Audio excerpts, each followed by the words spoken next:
How's it going, team? This is the Brown Man. Hope all is well. I definitely could have done better. I was definitely tired this weekend. Rivals ranked, but there are some things to go into. First is going to be on myself. I got to work on my accuracy and being a bit more calm, and having better positioning. Better positioning gives me better shots. And sometimes I will probably overcompensate by going a little bit too close to the enemy and making myself a target. That's definitely on me. No matter what character I do. That's just something I got to do. I have to work on. I'll try to compensate instead of improve on something. So that negatively affects the team. That's on me. So it's always important to reflect on what I can do better when playing Marvel Rivals. Always see what you can do better personally. Rewatch your gameplay, and that's super important. Okay? Because there are teammates who will do what they can do, but there's always what could you do. Right? You have more agency over yourself than anything the fuck else. That's one. Two, I could pull back a little bit, but it's really difficult because I don't really trust a lot of players. Even in solo play, I mostly play solo, is what it is. And whether I play Jeff or I play Invis or play, it's really rough because you have people who are a bit, we'll call suicidal, right? So let's say I'll play, and then we had a Thor, and Thor just kept running in there by himself, and it's like, dude, we have people who don't navigate well, especially on certain maps. Clintar Convergence and the Wakanda Convergence. People have tough times. People have tough times on that walk up, especially right there when you go up right towards that point. You have that curve before you go up. Right before the fork, right on Wakanda. People typically go there in the middle. And they're very easy pickings for, we'll say, a Squirrel Girl or Namor or somebody kind of around there. And that's rough. Especially on Clintar. They have that big high ground there. And they just get picked off very easily. And positioning is important. And honestly, even as support, definitely if you're going to heal, try to be at an off angle healing too. Because walking directly behind certain tanks, you're just going to get clipped, right? Especially with Squirrel Girl, especially Squirrel Girl being quite popular, you're going to get the shot above, right? And then you have several flyers now, so minding your positioning is going to be great work. But the amount of times I play with a team, especially in GMs, people just get clipped by Squirrel Girl, so we have pretty much a support that's always on life support because she keeps getting clipped by Squirrel Girl. And once again, it is easier, I admit, as a Jeff player, because I can reposition way more quickly than most players. But it's definitely, I could do some things on the reflexive that other supports can't. But whether you're a support or a DPS or anybody, you do want to keep in mind that you're giving Squirrel Girl some really fast ult charges. And you want to be mindful of taking that damage, even if you can heal it off. Just letting yourself be a bullet sponge, especially on places where there's no high ground or easily accessible high ground for several characters to climb up on. That Squirrel Girl ult is going to be a problem if you keep feeding that. And I see very often Squirrel Girl gets her ult by the time, often on defense, when some players are trying to get or wait for one of the supports to ult, to engage. And the issue with that is if you wait all the time to make progress only on your support ult, then you're losing most of your battles, right? I'm not saying supports can't ult or you can't ult on an engage. There are times to do that. And there are times to just play better in the neutral. Maybe go to an off angle, maybe, I don't know, do something, figure something out. But always waiting on a support ult to push is never a good sign. Because then if you fail that, well, because you ulted first, the enemy team, they most likely have a counter ult. And then there you go. Right? So you do want to make sure that you get a little bit, at least get your foot in the door if need be, and maybe in emergencies, engage with certain things. Just because the first person to pop ult, is typically going to be what we'll say the losing party if both ults are up. Right? If both ults are up, let's say those on attack have a snow ult up, and then those on defense have a snow ult up. And then the person on attack, they use snow to engage, recklessly engage, right? So they use it first to walk up, right? Then their snow has maybe 3 to 5 seconds before she has to ult. So now her ult is going to negate their damage push, right? And then it's going to last longer than the first initial ult. So understanding when to do things is super, super important. And even for me, when I play Jeff, I need to hold on to my ult a little bit more. Not on activation, but for certain key moments, especially as an anti-support ult. They tend to group up and be within the range of the support ult. So I kind of at least just carry them off. I've been trying to do that a bit more. It's been working. But it's been a little bit rough. And especially one thing that I noticed with several players who play solo is just staying the fuck out of chat. Staying out of chat is going to be key, because a lot of people, they want something, but according to what they want, it puts the team in a more disadvantageous position. And someone will say, well, what do I mean by that? I mean, for example, we have someone who's playing Moon Knight. Let's say we have someone playing Moon Knight, and maybe they're a little bit, they're struggling to find a positioning, right? They're struggling to find a place to go up on and, just throw Moon Knight shit, whatever Moon Knight does, right? And I'm like, okay, let me encourage the Moon Knight. Let me just, talk back to them, whatever. And then just typing in the chat, get off Moon Knight, you suck, you this, you, and it's very disheartening. It's very bad. And that you affect the team when you do that. When you're a shithead, you affect the team. I get it could be frustrating, especially in ranked.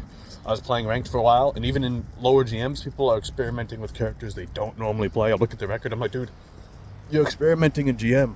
What are you doing? Like, I'm trying to climb. I'm trying to climb, and you're over here playing. You're like your first game with Thor. You're over here playing, like, at least type in the chat, hey, I don't normally play tank, so someone else can fill in. That's okay. Like ask someone to fill in. If you're not comfortable with the role, just ask. And sometimes you don't need it traditional 2-2-2 to win, right? The reason why certain things go is because the team works together, and the team works. It's not necessarily having just simply going 3 healers, or simply going 2-2-2, or 1-3-2, right? Like one Vanguard, 3 duelist, 2 supports. It's what do they all bring to the table, and can they play off each other? And if you're not used to playing a certain role, a certain thing, then just type in the chat, hey, can someone fill? That's totally fine. Some people don't have the comms on, and I get it. You might not want to have voice stuff on. Totally understandable. People are shitheads. But yeah, just at least type in the chat, hey, can someone go Vanguard? Can someone go this? And because there's plenty of times where the Vanguards is really tough for them to make space. I gotta put some more Thor practice on, but I've been playing Grim, and Grim can make space, and Grim can also return to team. But the issue is some people are a little bit scared, and they don't like to push up too much. I'm not saying they have to push up super deep, but at least be midway, so Grim can get kind of just jump back in case of emergency, right? One of those things. But we have an instance where I said I'm playing, and it's just tough. And a lot of people who are playing at higher levels, a lot of them have divers on their team. Dive is solid, but a lot of people don't like to play dive because dive is very risky, and I get it. Or other successful dives. Diving is very risky. So you'll have people say heal diff, but meanwhile the team has 1 or 2 divers, and our team don't.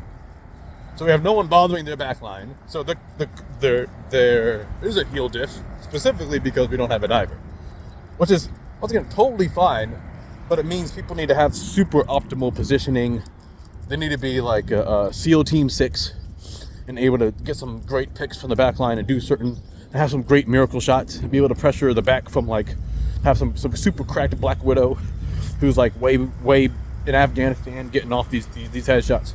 But most of the time, that's not how it works. That's not how the game is going. You mostly it's gonna get dunked on because you have a dive diff, right? And then the dive diff is real. I do want to work on Psylocke in certain people, but it's still not as strong as Diver. We'll say it compares to Black Panther or Magic especially. But I typically don't like Magic, although Magic, yeah, it's a bit easier to play. It's like, we'll say she's fast Thor, kind of. Just easy, but I don't know. I like Psylocke, just in general, so I'll suffer with that. And even if I go DPS, it's tough because you have healers that very often panic. And that creates an issue. It's cold, I'm switching hands, my bad. And there are times where I play Grim, and I'm like, dude, I have to do, and that's okay. Sometimes you have to do a U-turn. Sometimes you have a Punisher set up, and you have to just do a U-turn just to get some of the bullets out and hope you don't see a goddamn trash panda for the team up immediately after a turret goes down, for him to go back into turret immediately. But sometimes I just got to do a U-turn just to see where my team is at. I'm like, okay, I'm playing Grim. Let me do a real quick U-turn, get some bullets, let me get some hits out the way, and move my camera, see if our diver is diving. No? Okay, so I'm gonna have to slowly make room because the team is too scared to push up. So I'm gonna slowly kind of encroach, and then my DPS should be kind of spreading out. I'm not a wall, I'm not a Magneto, I'm not a Strange. People can't necessarily hide behind me and do okay. They kind of have to spread out and do what's called take space. And that brings us into the next topic, where taking space is really important. And sometimes hiding behind a tank isn't everything. Sometimes you got to go out and do your own thing. Sometimes you got to bring home the bacon. And that means, as a DPS, maybe you have to go a little bit to the left and apply some pressure there. Maybe you have to go a little bit up top, apply some pressure up there. And applying pressure while pushing out, once again, it's about controlling space, is really important. And then once you have a certain amount of people on point, let's say we're on convergence, and you have one motherfucker on point, you have a Venom, maybe 2 or 3 people can actually just push up past the point, and you kind of, once again, hold that line. Just think about it in terms of a line, right? You have to go from point A to point B. So the enemy team has to go from spawn, point A, back to the convergence point B. If they only have a Venom on point, that's 5 people in the back. Maybe you need to stall a couple of people in front, right? You can go 3-3, but you have 3 people on point. Maybe 2 to 3 people past the point, pushing people back, preventing them from challenging a capture. 3 people gives you, what was it, pretty much, I think, the max speed or near max speed for a capture anyway, for a point. So having those 3 people on point for the max speed, protecting, so you have the different floodgates, so you have that speed bump. So they can't just run from point A to point B. They got to go to point A to point B, which is one of the teams, the Vanguards, one of the teams. We'll call it the Vanguard, right? Which would be the team ahead of the team. And then after they deal with that, if they deal with that, then they have to deal with other people, and other people can see, like if there's a death mark, right? So let's say on your initial team, one person dies into 3 people who's pushing up ahead. Cool, they can see the death mark and one person go offline, whatever. So however they choose to play, but having these speed bumps is really important. Sometimes people have a really campy team, and you can afford to just camp, right? Let's say they have Namor, Punisher, just Parker, just a really campy team. You can afford to just kind of just sit on point like a fat ass and be fine. But not all teams have that luxury, so you got to be mindful. And if you got to take space, you got to take space. That's totally fine. But that means you have to push up a little bit. Doesn't mean you got to deep dive all the way up to their, to their base on fucking convergence. Just run all the way up to the base and be a complete dipshit. But it doesn't mean you need to push a little bit past point just to give them a little speed bump, just to apply some pressure. You know what I'm saying? It's because not all simply about defending, because the team that's pressuring, they're going to get their ults probably a little bit quicker. They're going to have an advantage when it comes to all battles. In all battles, those with the flexibility to aggress or defend as needed, they're at a tremendous disadvantage, right? There's this thing. I don't know if you ever watched this anime. Oh my god, what's it called? Fuck. No Game, No Life. It's called No Game, No Life. And they said when you play a game, there are 2 things you can do.